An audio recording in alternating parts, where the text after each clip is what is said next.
So I figure I'll go ahead and show you what's involved in changing a radiator out in the 2013 Nissan Altima S, and this is the sedan 2.5 liter motor. And pretty much you can see you have to take the whole front end off pretty much. The crash bar, everything, the bumper cover, all that has to come off, and to do that you gotta take off the plastic trim there, then you gotta take out the metal bar that goes across there, then you gotta go underneath each of the rear welds. You gotta take the screws that's holding there, which are out already so you can't see them, but there's 4 of them, and there's one bolt that goes up here holding, then you unclip it from this, and then do the same essentially on the other side. There's gonna be one bolt right here, and then there's gonna be 4 regular Phillips screwdrivers you gotta remove. Once you do that, you gotta of course remove the 4 screws on the bottom of this, which you can see, or 3 actually on each side there. You gotta remove the Phillips screws there and stuff like that. Then you can unclip the bumper cover, take that off. To remove, of course, the crash bar, there's 4 bolts there. You gotta remove on each of the side and stuff like that. Once you get everything on the top and that off, then you can get access to take the 2 things holding the radiator in, and pretty much you unsnap them out. And then you can slide the radiator out essentially, but in order to do that, of course, it's not easy to get to these holes, and usually I recommend, if you're doing any type of, when you're dealing with hoses and stuff, is to get one of these wrenches right here. These here are valuable. I used to use these in the shop too as well and stuff like that, and it saves you a lot of time and huge headaches, because you could just essentially clip this onto there, and then you go ahead and ratchet it pretty much tightly. Then you can move it back and take your hose off essentially and get into tight areas this way. Then that way it's a lot easier instead of having to try to move all the fans and everything else out. Very valuable tool, and I highly recommend you get one. But yeah, I have the radiator out, and you can see it's sitting right over there, and the new one's in that box right there. So I'm gonna go and start a new radiator. Yes, I do know these cars have CVT issues, and it's actually the reason why I brought it, because when I originally brought this car, I actually brought it off a friend cheap, because they originally paid $5,500 for this car, and unfortunately the transmission failed on the highway and stuff like that. So they're originally just going to go ahead and junk it to junkyard and just take the loss, but I kind of felt bad for them, seeing how the frame itself is actually in pretty good condition, like not much rust at all whatsoever, no rust in the rear end and stuff.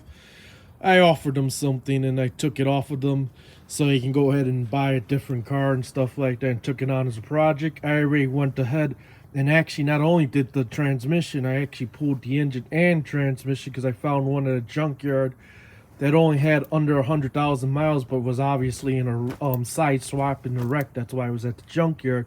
So I pulled both the engine and transmission out of that car, took the transmission apart, went ahead, brought a kit for about $1,000 for all the necessary parts you need to do to rebuild on the transmission.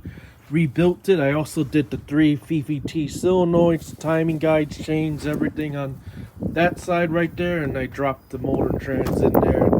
It's been actually pretty good, but a couple days ago the radiator decided to spring a leak, so that's what I'm going to be working on. And essentially you get it, of course, in the rubber grommets in there, and then you just slide the new one back, reconnect your hose, and then put everything back together. But I figure I want to go and show you guys what's involved in having to do a radiator on one of these, and you'll probably have an idea now why they charge so much to change a radiator out of one of these if you go to a shop and stuff, because the hours involved obviously in having to pull one of these out.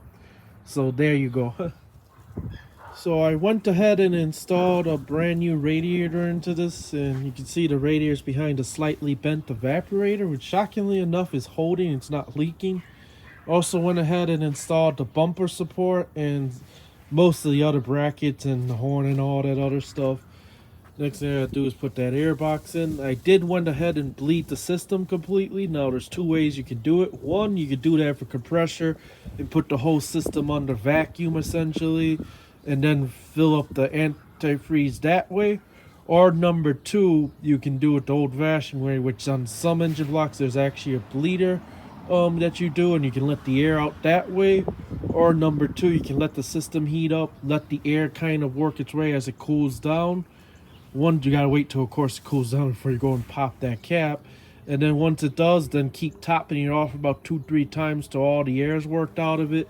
And also too, what helps is also just to squeeze the hose and stuff like that. And when you do your warm up, make sure of course the dirt gets to operating temperature where the thermostat opens up, so you get all the air out the engine block and so forth. And you know, most of the air out. It's gonna take about 3 times or so to get all the air out, but it will happen. Also make sure too when you're doing it that you're running at operating temperature, of course. And as you're running an operating temperature, make sure that you got the heater all the way up on high. So that way it also runs through the heater core and stuff like that too as well. And then run it for a little bit, shut it down, let it cool down of course, and then repeat until you notice it's not taking any more antifreeze. And then just fill up of course this to the mid side there, and then you're good to go pretty much. So I'm gonna go and get this all the way back together, and then I'll show you how it works. So went ahead and finished installing the radiator, and I put the bumper cover and everything back on there. Of course, it's not gonna sit right because it was in an accident and the bumper's damaged. I actually replaced all the rails and straightened that out, and of course the headlights and stuff like that when I went ahead and replaced the engine and transmission and stuff. So everything's fine. I just need to get a new bumper cover and essentially a new hood, but I'm not really too worried about it. More worried about the mechanical right now. But overall, I went ahead and led the system as well, so all the air is worked out of the system, and she runs as she should, of course, like before, which it did run good. It's just that the radiator decided to develop a leak, and we'll go inside. And you can see there, it's idling nicely and pretty good. So she is fixed. So the next thing, probably the next fix on this thing will be to see if I can get them to match the color of the bumper cover and get the hood replaced.